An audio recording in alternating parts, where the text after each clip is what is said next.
1, 2, 3, 4.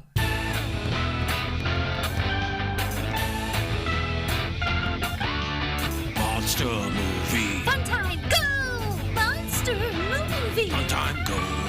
Monster Movie. Fun time. Go! Monster movie. Fun time, go. With Precious D and Honey Bee. Fun time, go! Ladies and gentlemen, boys and girls, friends and neighbors, welcome to Monster Movie Fun Time Go. I am one of your hosts, Precious D. And I am the other one of your hosts, Honey Bee. Honeybee and I are two best friends making our way through the history of kaiju movies. We started in 1933 with King Kong, and we're up to, what now, 2013? Yeah, I think we're still in 13, yeah. This will be the last episode of what we're calling Season 4. And next week we will start Season 5, because that will be the beginning of the modern era, the MonsterVerse era, the legendary films era, whatever you want to call it. But we're going to call it a new season. Hell yeah, brother. And we have a real piece of shit to wrap up Season 4 with. But we'll get to that in a minute. We're going to talk about a few other things first. Kaiju Go is happening sooner than you think. It's a few months away, but it'll be here before you know it. Yeah. We are sponsoring it again. We will be there in person. If you don't know, Kaiju Go is a Japanese monster film, art, and toy showcase featuring classic tokusatsu films, killer artists, and a world-class toy exhibit. It will be in Dallas again this year, August 16th at the Texas Theater, but they're also expanding a little into a space next door. The Oak Cliff Cultural Center is right next door to the Texas Theater, so they'll have a little more room for their vendors this year by expanding next door. So that's going to be great. It starts at 2 p.m. The movies actually start at 7:30. What day? August 16th. Did I not say? That should be a Saturday. The first movie at 7:30 is Invasion of Astro Monster. Sick. And then at 9 p.m., Return of Godzilla. These will both be the original Japanese versions with subtitles. Fuck yeah. But the doors will open at 2 p.m. The food truck arrives at 4:30 p.m. There will be some panels and some interviews and, of course, the vendor. Is it the area. sushi food truck again? It just says food truck arrives. Nice. Last year was a sushi truck and it was so good. I got a sushi burrito with hot Cheetos in it. That sounds terrible. It was delicious. Honeybee, I had a good time yesterday. Yeah, tell me about it. I attended an online gaming convention called Neon Con, put together by Brian Shutter, the creator of a game called Neon Lords of the Toxic Wasteland. And I got to play a game of that with him running it. And then 2 games with friend of the show, John Hambone Maguire. Shout out. He is the co-host of Vintage RPG podcast and the co-creator of 2 games, Zombie Brain Eaters, that he co-created with the zombie lord Brian Shutter. And the other one has a couple different names. It was originally called 321 Action, but now I think they're calling it 321 RPG. Because 321 Action didn't tell people that it was an RPG. And they also have like 321 Horror and 321 Western. 321, it's part of the game system, but it's also the idea that this is very cinematic, that we're doing movie genres and stuff. And he co-created that with Gio Colazzo. So I got to play that and Zombie Brain Eaters and Neon Lords. And then at the end of the day, there was a watch party of a movie called Neon Maniacs. Cool. Which I had never seen. And I kind of recommend. It has issues, but it's got some good things going on too. I think you can watch it on YouTube for free. It's on a couple of things, Tubi and that sort of stuff. The last thing I want to talk about before we get to our movie, I'm just trying to put off getting to this fucking movie. Last year, DC Comics did Godzilla versus the Justice League. And this year, Godzilla's jumping over to their rival Marvel Comics. Last year, Marvel reprinted their Godzilla comic from the 70s. But this year, they've got 3 new comics coming out. Godzilla versus the Fantastic Four, which comes out next month. And then Godzilla versus the Hulk and Godzilla versus Spider-Man, which will be in April. And those are they're not really a series. They're each taking place in a different time period with a different version of Godzilla. So I think they're each a standalone comic. Oh, I'm so excited for the Hulk one.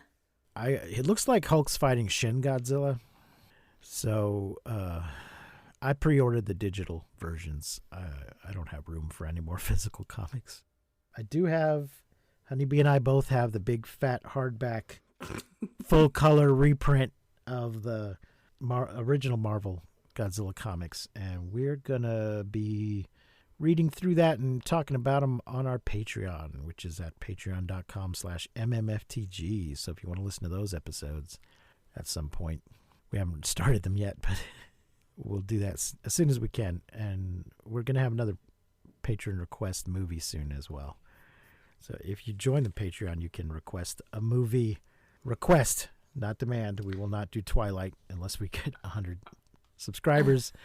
And we will never, ever do 50 Shades of Grey or any of the... Don't think we can get around that by requesting a sequel. We're not doing the sequels either. Okay, I guess it's time to talk about this piece of shit movie. Heavy sigh. Which is Atlantic Rim. LOL. A nonsense title for a nonsense movie by the nonsense company, The Asylum. The goddamn Asylum. I gotta say, though, I feel like I'm starting to get a little bit of, like, Stockholm Syndrome for Asylum films, where I'm like, we've watched so many of them at this point that I'm starting to, like, enjoy them a little more. Oof. Well, I fucking hated this one. Oh, man, this movie, it's like, I just kind of love to hate them, I guess, and I'm just starting to enjoy them so much more. I feel like before I used to dread, like, oh, God, no, here we go, but now I'm like, all right, here we go, let's watch this piece of shit, and I'm really starting to enjoy them, and I think it's just a little bit of Stockholm Syndrome for the Asylum. I don't think I will ever enjoy them.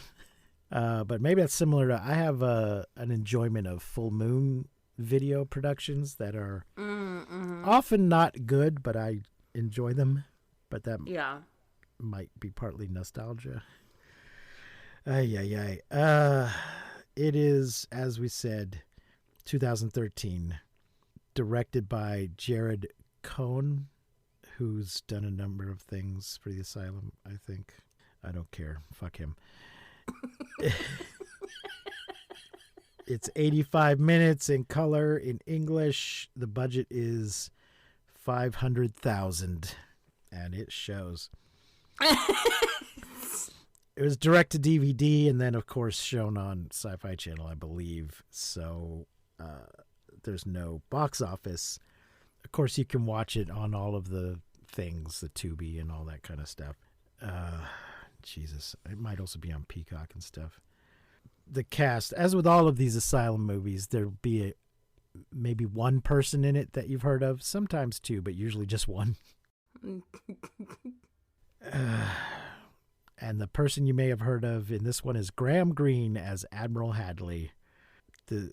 David Chokachi as Captain Garrett Waters, a.k.a. Red. He's also been in a few things you may have seen, like Baywatch and Witchblade.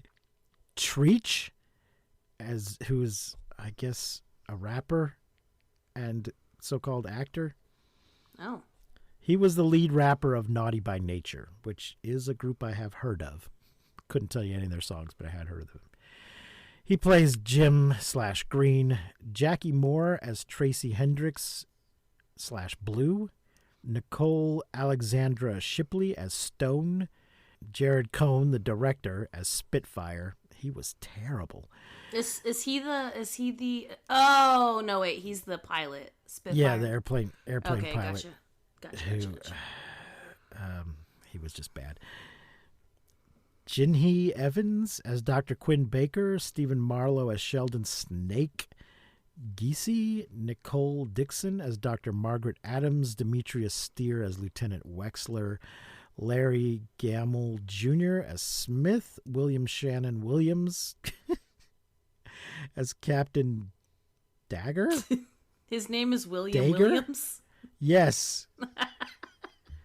I'm sure he includes his middle name in his credits to just try to draw attention away from that. Impossible. Captain Dagger? Dagger's got 2 G's, right? This is Dagger, I guess, with 1 G. Joseph Brown as motion capture for robot and a paramedic. I assume that means he played a paramedic. He didn't do motion capture for the paramedic. God damn. Honeybee, what are your initial impressions, thoughts, feelings about this movie? Oh man, this movie, there were so many moments where I just laughed so hard. One part, and I'll get there like when we get in the notes, but I snorted. Like I laughed so hard I snorted, which is like hard for me to do. It was so freaking funny. But not in the way that you want it to be. Like, it was funny because it's so bad. But I actually really, really enjoyed watching this movie. I had a blast watching this movie, but not because it's good. But I will say, as far as these movies go, it wasn't the worst one we've seen, in my opinion. So... Well, that's true. It wasn't the worst, but it's pretty bad. It's definitely pretty bad, but definitely not the worst. So I wanted to mention there is a sequel that, of course, was released to cash in on the Pacific Rim sequel. And this was featured on Season 12 of Mystery Science Theater 3000. That's one of the Netflix seasons. And it was the first film released in the 21st century to be riffed on Mystery Science Theater 3000. Oh, shit. That's pretty cool. So I did watch that version. Made it a little easier to tolerate. But I think I might have also watched at least some of it without the riffing. I may have seen this movie more than once. I've definitely seen the riff tracks version twice now. But I think I also watched the plain version. Ugh. Well, Jesus, I hate this movie so much. Everybody in it's just kind of an asshole.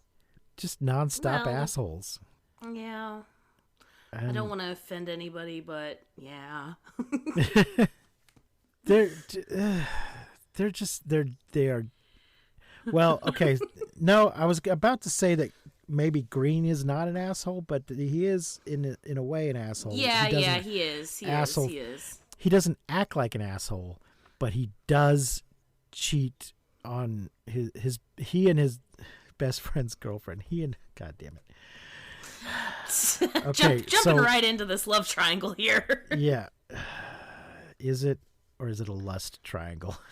Well, I was really confused because at the beginning of the movie, I thought he was just like a good guy, like a good friend, just cared for like Tracy and just was like cared for her best interest and maybe thought his best friend wasn't that. It wasn't until they were like playing chess or checkers or whatever the fuck they're playing. And he's like, when are you going to let me get you again? I was like, oh shit. Yeah. Oh shit. So yeah. They're all pretty much assholes. I'll say probably the only guy who's not an asshole is the Admiral, but well, he's a little gruff. He's certainly he is, but he has to be because he's you know like he's surrounded a leader of the military, and he's surrounded by idiots. So yeah, for sure. So yeah. He also can't pronounce NASA. How does he pronounce it? He calls it Nassau, which is a different thing.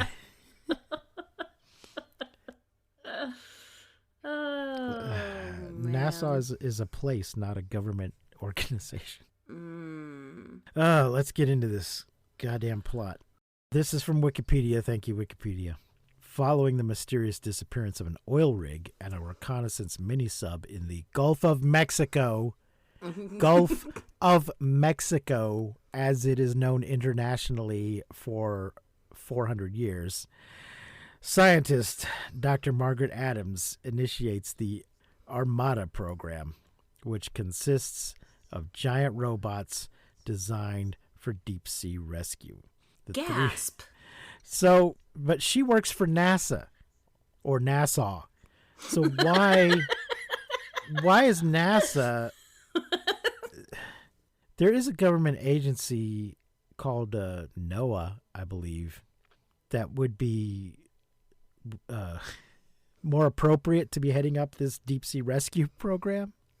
It's a National Oceanic something. I don't remember what it stands for, but it makes no sense that NASA is heading up this program if it's specifically designed for ocean shit and not space shit. But there you go. Eesh. The three robots piloted by Red, Tracy, and Jim. So the robots are color-coded. Hilarious. The guy in the red robot just goes by Red all the time. Yeah, and this is like a tale as old as time, where it's like, he's a reckless liability, but he's the best we've got routine that you've seen in a lot of movies. Unpopular opinion, but Avatar, I feel like, did this best. I know you hate Avatar, but where it's like, oh God, we have to use this guy, and someone else is like, it's the best we've got, he's the best, we gotta do it. And like, this spin, you see this in a lot of movies, right? Like a lot of movies. Also, when this guy came out, I was like, how old is he? Like, no offense, but I feel like maybe he's a little older than everybody else. A little too old for this job. Yeah, like, what are my you God. still doing He is. here? Let me tell you. He was born 10 days after me.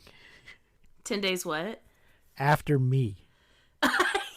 Well, so what was this, 2013? So maybe it was filmed in like 2012. So like, what does that mean? How old were you in 2012? 10 years younger than, no, 20 years younger than I am now. Okay.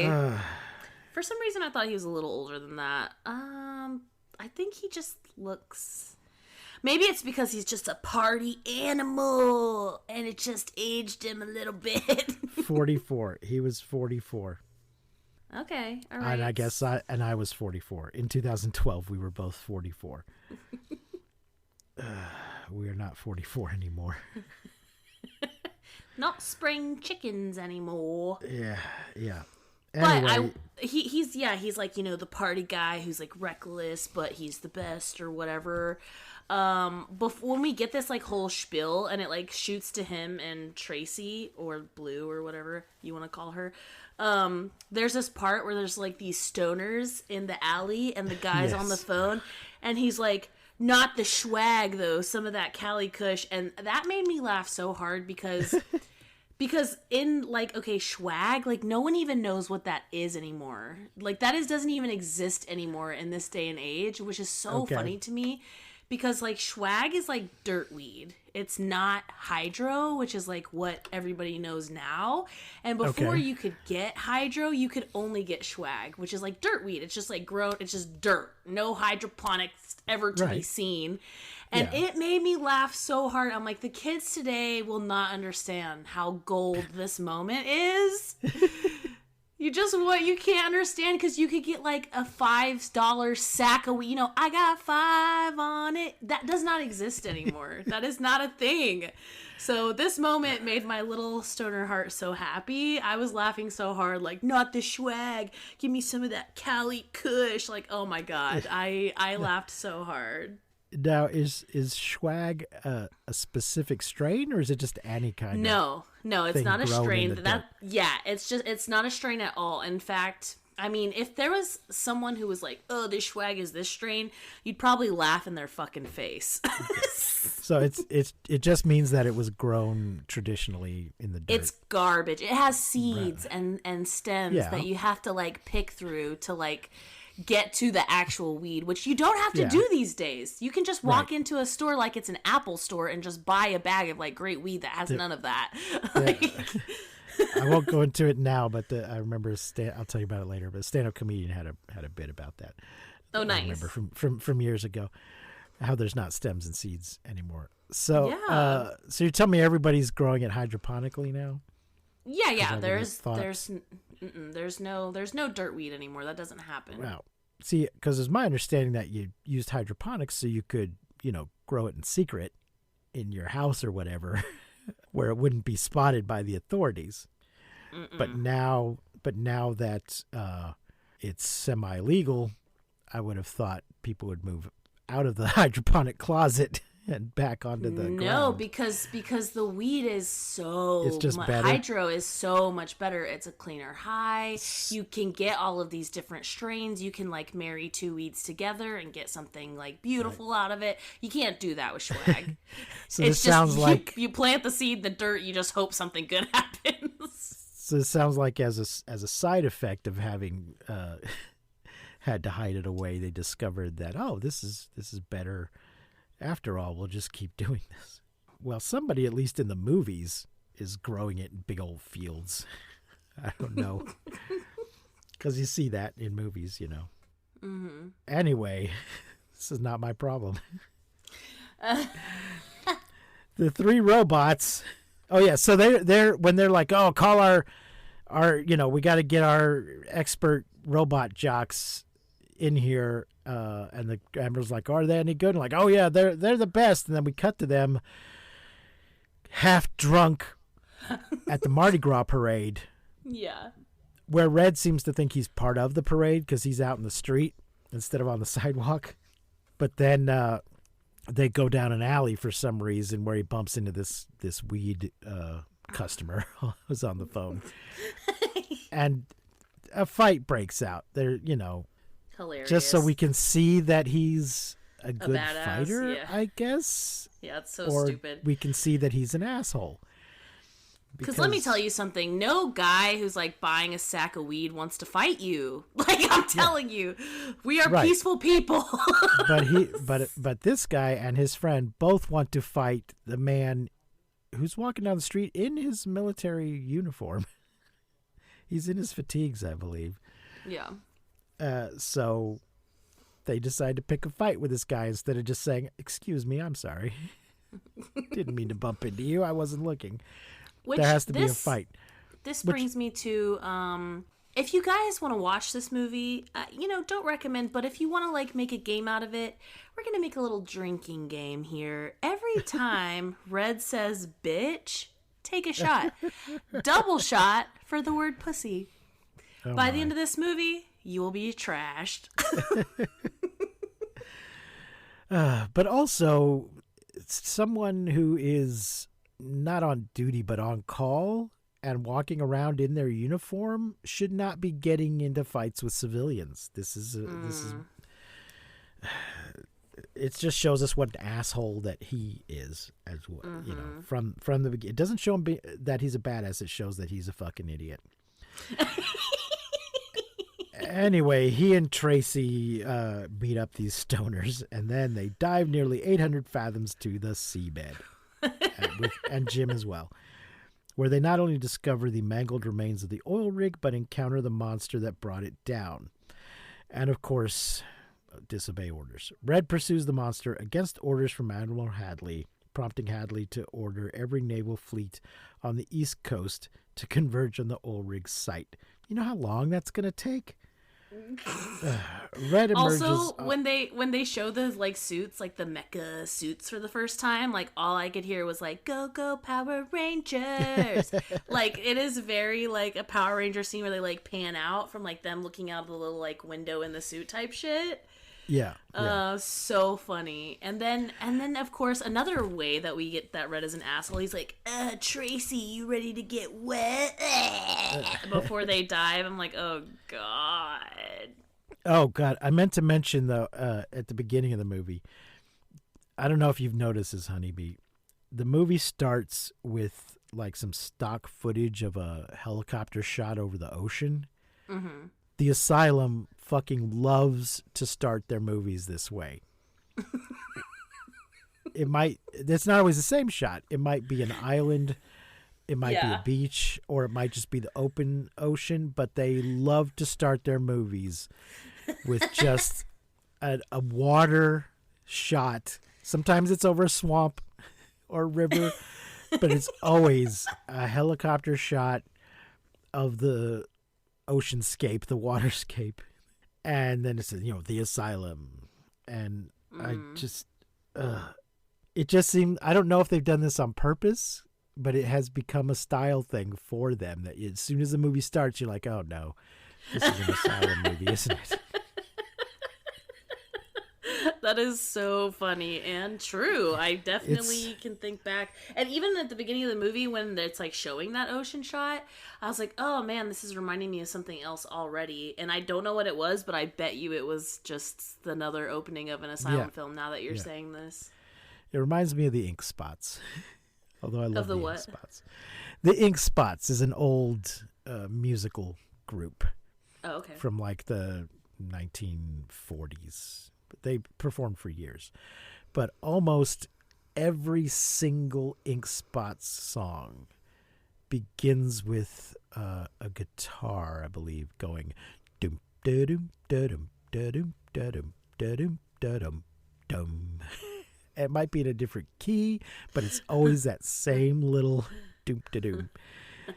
Just check them out on Spotify later. I will. Just start a couple of Ink Spots songs and you'll see. Okay. So that's the Asylum does the same thing visually that the Ink Spots does musically. Oh God, I just am trying to avoid talking about this goddamn movie.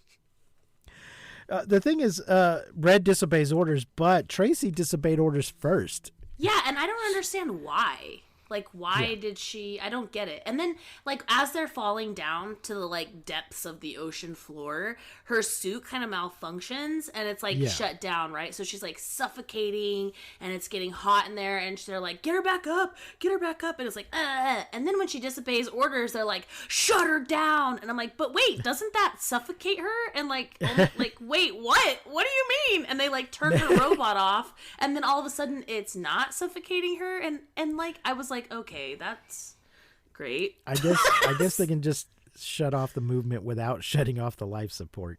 I guess so. This is also just some fake tension, because they very quickly get it fixed. She quickly reboots and like, I'm okay. Like, I told you she'd be okay. I'm like, then they're just padding the movie out because they can't afford a lot of CGI. Right. So they have to have this kind of tension.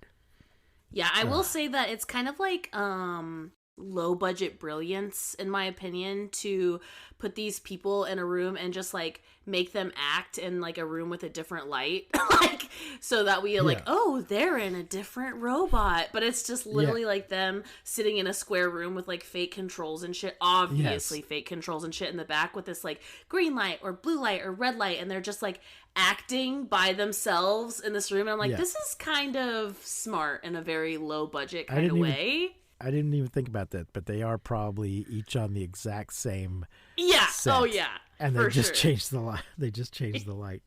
They changed the light and like the camera angle like slightly. Yeah. Let's see. So he orders all the fleet in. Red emerges on a beach to warn the bystanders to leave the area, but they all just are like waving. He comes out, he's like, "Attention, citizens!" And they're all like, "It's a giant robot! Hi, giant robot!" And he's like, "Get out of here!" Yeah. He is suddenly attacked from behind by the monster as their fight takes its toll on the city. Daikaiju! At one point, he says to use the rail gun. It is not a rail gun, the thing he uses. It's not at all a rail gun. It's just some kind of laser beam thing. I have to say, I think the kaiju design is a little weak, and so are the sounds that it makes. Because sometimes in Asylum films, like, the movie sucks, but, like, the design of the kaiju is pretty alright if it was in a better movie, you know? But this design is pretty weak, and the sound, like, the roars are just very, like, I'm really not feeling this one. Kind of a bummer. Yeah. Also, I have right here, take a shot, so Red must have said bitch again. Yeah. An FA-18 Hornet piloted by Spitfire assists Red in taking the monster down. And my note on there was, stop saying 50 cal. He has a 50 caliber gun on his airplane, and he just keeps talking about it and keeps saying 50 cal and acting very badly. This is the director, and it was just really getting on my nerves. Aww. Red, however, is arrested for disobeying a direct order. This episode is brought to you by Hyundai. Think you know what an electric vehicle should be? Think again. From the charge time and range in the Ioniq 5 and 6 to the 601 horsepower Ioniq 5N, Hyundai is redefining what EVs should be. Learn more about Hyundai EVs at HyundaiUSA.com. EPA estimated 303-mile driving range for 2024 Ioniq 5 SE SEL limited rear-wheel drive and 361-mile driving range for 2024 Ioniq 6 SE long-range rear-wheel drive with fully charged battery. Actual range may vary. Ryan Reynolds here from Mint Mobile. I don't know if you knew this, but anyone can get the same premium wireless for $15 a month plan that I've been enjoying. It's not just for celebrities. So do like I did and have one of your assistant's assistants switch you to Mint Mobile today. I'm told it's super easy to do at mintmobile.com/switch. Upfront payment of $45 for 3-month plan, equivalent to $15 per month required. Intro rate first 3 months only, then full price plan options available. Taxes and fees extra. See full terms at mintmobile.com. He is locked in solitary confinement until he is briefly released by Admiral Hadley and later given a Medal of Honor for his heroic actions before serving the rest of his confinement. But first, Green, what's his name? Jim? Oh, Jim. Jim, you're right. Jim has a side quest for no reason other than to pad out the movie.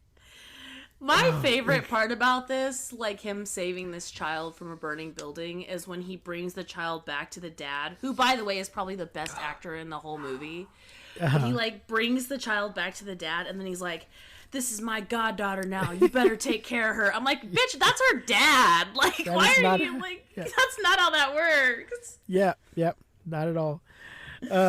So yeah, they get out of their suits and they're walking around the city, and just kind of casually standing among the dead people that are just laying there on the street, the extras, and they don't check any of them to see if they're still alive or if they can offer any medical assistance. They're just standing there having a chat, and then dipshit gets arrested, and while he's being arrested, this guy comes up who's looking for his daughter, and Jim's like, what? Wait, your daughter's missing? What's her name? And he's like, I'll find her.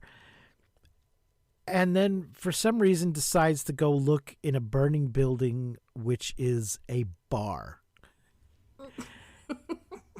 Because surely that is where the child has taken refuge.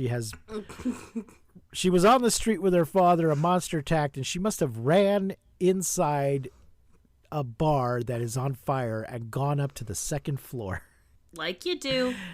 So Jim decides that must be where she is. The father doesn't go in there to look, but Jim decides that's where she is, and he takes out his gun and goes in there as if he's expecting to meet criminals or something, as if he's a policeman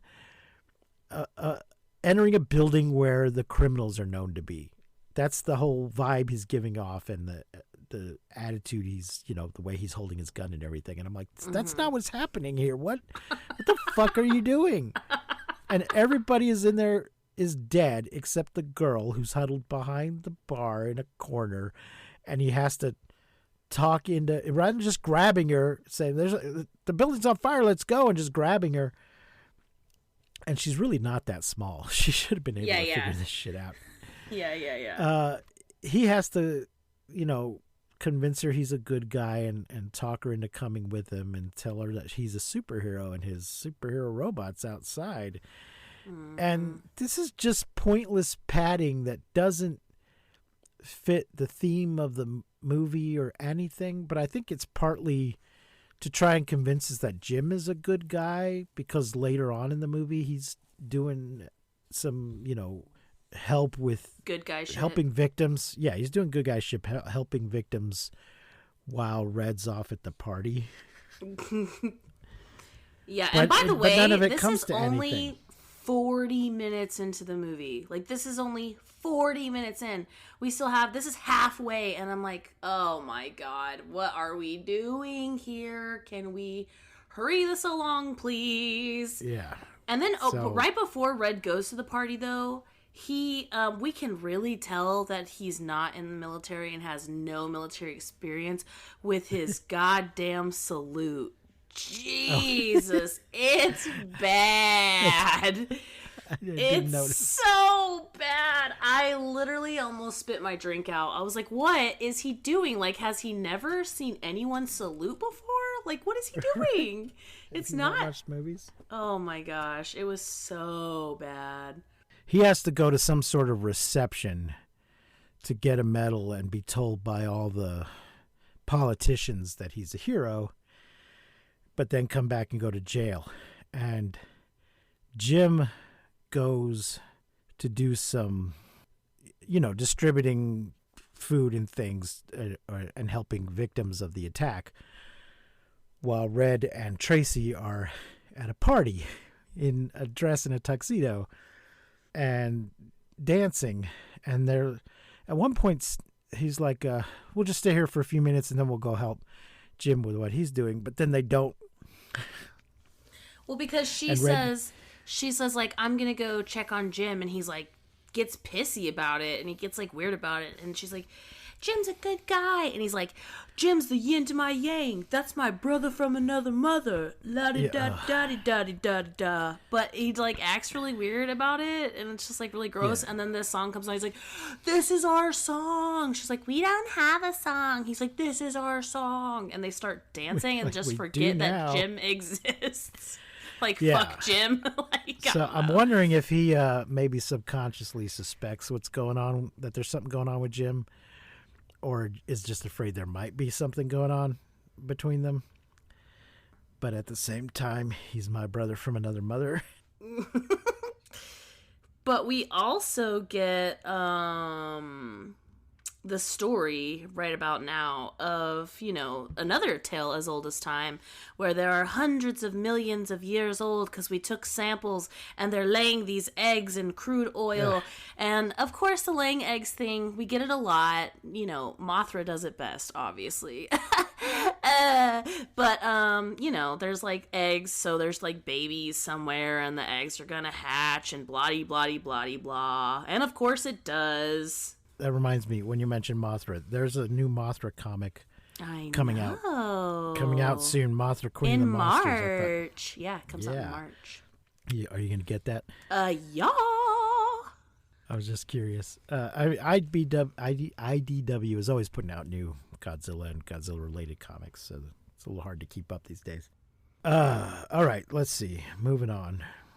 Later, Hadley is informed by Sheldon Geis, I think, of a top-secret sonar program that discovered the monsters. Is that the guy with the eye patch, Geis?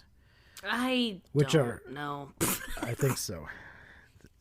Which are hundreds of millions of years old and lay their eggs on a mixture of crude oil and salt water.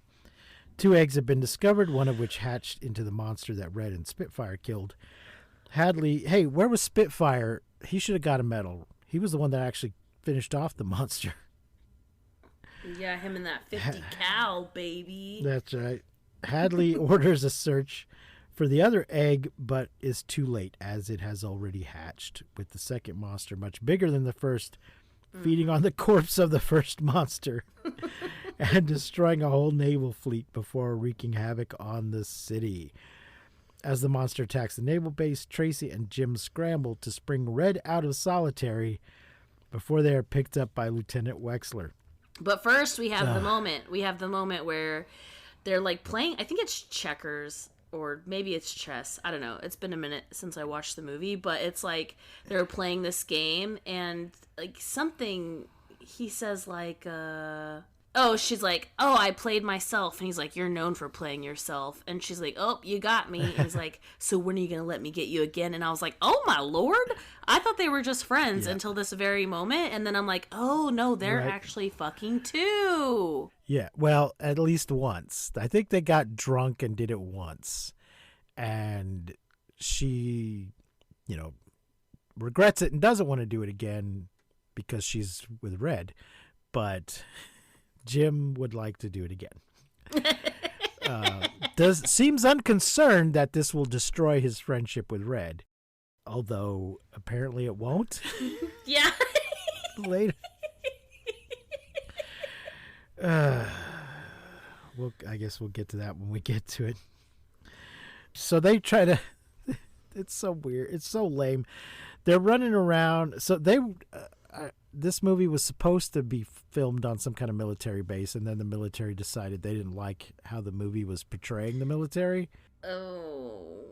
So I don't know what that means exactly, but it might just mean, well, this guy Red's a complete idiot and an asshole, and I don't know. Maybe they just decided this is a bad movie and we don't want any part of it.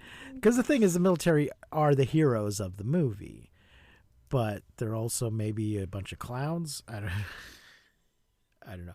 So it was all filmed at a private airport. Well, not all, but all the military stuff. They rented some private airport and just used different parts of it for different stuff. But he's just locked in. It's not a proper cell. It's just like some room in the building. And you know that it's the holding room because it's painted on the door. Yeah. Yes. So even though the base is under attack, the guard doesn't want to let the guy out.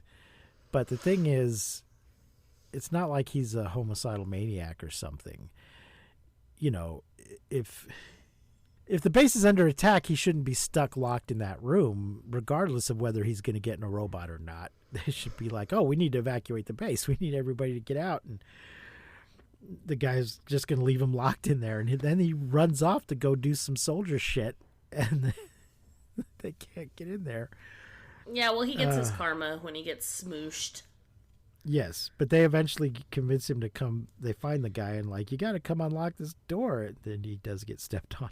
Yeah, he could have just handed them the keys, but instead he's like, I'm not going back in there. And they're like, come on, Red's stuck in there. He's like, okay, I'll do it. And then smush. And I'm like, why didn't you just give him the keys? Like, why do you have to do it? But also this moment, there's 3 moments in this movie where they do like a slow motion thing, but this is the one that made me snort laugh. The first one is when they're about to get in the robots and they're like slow motion walking in their like color-coded suits to get in their robots, which their color-coded suits, by the way, are just black, almost like wetsuits with like their colors strips just Velcroed to them, which is hilarious. But the second slow motion thing, which made me snort laugh, is Jim hammering this door, trying to break the lock. Like, why are they doing this in slow motion and from this god-awful angle? Like, you just, like, slow motion with this hammer just... like, what is happening? And then the third one, it's at the end of the movie, but I'll tell you when we get there, because it was also very funny. Okay. Let's see. Meanwhile, Geis informs Hadley that the president has authorized a nuclear strike on the monster. But Hadley defies that decision and orders everyone to evacuate the base. The monster retreats after a Northrop Grumman B-2 Spirit drops a payload on it. Whoever wrote this article is very concerned about identifying the airplanes properly. Hadley is later informed that another egg is hatched off the Atlantic coast. Adams gives the trio special halo headbands that neurally link them to their robots, increasing their reflexes by using their direct body movements instead of joysticks. Okay, thus wait. Further ripping off Pacific Rim. Yeah, here's the real rip-off here. But before we get to this part, they're all, like, celebrating, like, oh, we did the thing, right? And they're like taking shots. And let me tell you something, people, as a bartender, do not slam your shot glass upside down on the table when you're done with it. Do that shit at your own house. You're getting all my fucking tables sticky, and I hate it. Yep. And that is all. Yeah, thank you for coming to my TED Talk. That's how they always do it in the movies, though, don't they? Ugh, God. People, don't do that. I'd love to see somebody do that, and then the glass breaks, and they cut their hand. Aw. Yes, you idiot. Let's see. The system's downside is the pilot feeling pain when their robots are damaged. Well, why the fuck would you design it that way? There's no need for that. Mm-hmm. Oh, and did they already tell him that they like kissed? They hooked up once. We were drunk. They kissed, and he's like, "No, I've hooked up with several of my brother's girlfriends. It's water under the bridge." Yeah, I guess that's happened. I don't think it's here in the summary, but yeah, at one point. Red is remarkably cool with the fact that they cheated on him. It's almost as if he knows he deserves it. Yeah. After a crash course on the new system, the trio fly their robots to New York City to battle the monster, following numerous refusals by Hadley to launch a nuclear strike. Which just means more acting in our color-coded rooms. Yeah. This is also not how nuclear strikes work. The president has codes and things and orders, I think has to directly order whoever's going to launch them, you know, to the people on the buttons. Yeah. I don't think you just kind of tell an admiral, hey, there's not just a random guy with an eye patch walking around making these decisions. Yeah, the president, if the admiral's the one that needs to do it, then the president's going to contact him directly. And there's also going to be codes and things involved. It's just nonsense. But then we'd have to hire someone to play the president. I like this part where like the baby kaiju's like stomping through the streets and they're like, "We're out of fuel. We're almost out of fuel." And they're like, "Here, have a warhammer." And I'm like, "How is that? What? No. How is that helping the fuel problem? Like, what do you mean?" Geis orders the USS Virginia to launch a warhead. No, that Geis can't do that. Red intercepts the missile and jams its frequency, saving the city from a nuclear holocaust. Take your last shot, folks, because this is when he says, "Let's go, bitch." In retaliation, Geis threatens to shut down the robots, but is quickly subdued by Wexler, despite shooting Hadley in the arm. Yeah, they have just a showdown right there in the fucking control room. During the battle, Tracy loses consciousness when her neural level goes critical. Jim takes Tracy to safety while Red grabs the warhead and the monster before flying them to the atmosphere. We're already in the atmosphere. I think they mean above the atmosphere. Yeah. We're in the atmosphere right now, folks. He then kicks the monster into deep space, detonating the warhead in the process and sending him crashing back to Earth. The trio and Hadley celebrate by heading to the local bar for some tequila shots. Woo! And this is the last hilarious slow motion of the movie. He's like, "Let's go get some tequila shots," and the Admiral's like, "First round's on me, son." And then they, in slow motion, all four of them do this really awkward fist dap, like fist bump, but they all miss because there's no way you could connect knuckles with four people, and it is hysterical and awkward. And I'm like, why did we do it in slow motion? Who are the four? The three pilots, and who's the fourth one? The Admiral. The Admiral? Right. Yeah. I did not remember that. Oh my god, I laughed so hard. It was the perfect ending to this movie. Just the awkward, no one connecting fists, just like everybody missing, like bink, bink, bink. Okay. Like, so Let's glad see. we put it in slow motion. The other two notes I have are same bar that burned. I believe the bar that we see them drinking in is the same one that was on fire earlier. Of course. That's why the little girl's in the bar, because budget. Yeah. Yes. They have access to this bar, and so they're going to use it. Because the fire was all CGI fire. And my final note is constant shitty drum music. Oh, I The liked the soundtrack music. for this movie. Huh? I didn't think the music was that bad. I kind of liked it. Oh, it was terrible. It was just this constant, almost like a loop of just dramatic, I don't even want to say dramatic sounding, dramatic intending drum music. Just sort of a do-do-doom, do-do-doom-doom, doom-do-doom-doom-doom. Which I feel like is Things are also happening. very Asylum. Things are about to happen. Yes. Things are going to happen. Things are about to happen soon. Do-doom-do-doom. And it was, I hated it. It's no actual, tune that you could think of or hum along to, or, just doom-do-doom-do-doom-doom. I hated it. Honeybee, what are you going to rate Atlantic Rim? Oh man, this one's tough for me. I think I'm gonna rate it like a 2.7 or like a 2.8, because I really did have so much fun watching it. I really laughed my ass off, not because it's a good movie, but like I said, I'm really starting to enjoy these Asylum films, and so I'm gonna say it's like a 2.7, 2.8 for me. It's a 1, possibly even a half. I hated it. Hated it. Hated everybody in it.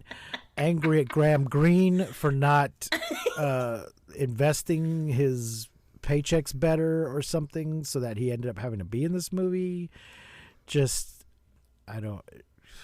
it's, yeah, unpleasant. Aw, I had fun. I thought it was fun. I mean, folks, if you're going to watch it, go on Netflix and watch the Mystery Science Theater 3000 version.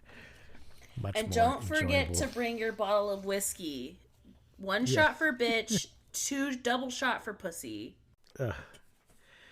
Jesus. There we go, folks. That is the end of season 4 Yay! of Monster Movie Fun Time Go. You can't tell, but I'm clapping in sign language.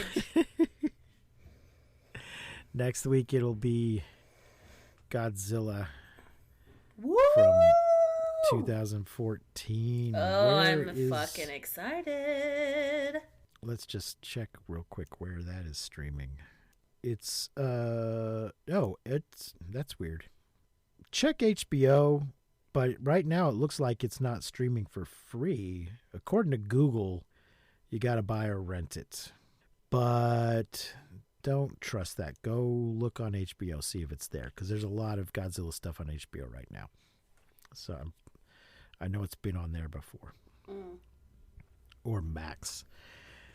Of course, I own it, so I don't have to worry about that.